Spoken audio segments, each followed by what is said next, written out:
I have a lady come up to me one time. She goes, I want to tell you, I am 96, and all my life, I've never seen anything quite amazing as these things.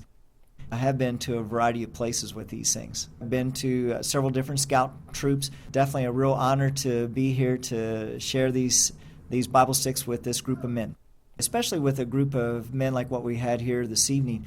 They are ones who would do a lot of that type of work. The reason why I got started carving this, it was about 22 years ago, actually back in 1988. I was asked to be the dean for a week of wilderness camp for the church camp I go to. With all the hiking, I thought, I need to get a good walking stick. So I picked up an old piece of wood off the ground in between all the different hikes and activities and meals and stuff. I thought, I'm going to try some wood carving. Never really did any wood carving before.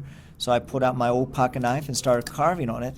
If I could do that with an old pocket knife and an old piece of wood, I wonder what I could do if I started with a really sharp knife and a nicer piece of wood. The earlier ones probably took me about a year to carve.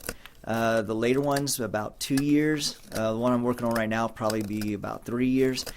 They're priceless to me. First part is just to come up with an idea. I've decided to use Bible themes for all my sticks. One day it hit me, I could carve a stick and just fill it with a bunch of crosses. And that's when I came up with this stick that has the judges of Israel.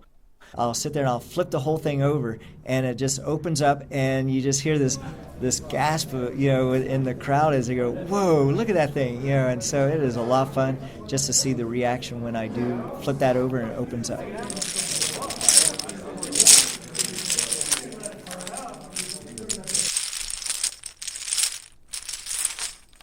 I had a number of the young people from my church ask me to teach them how to carve those crosses.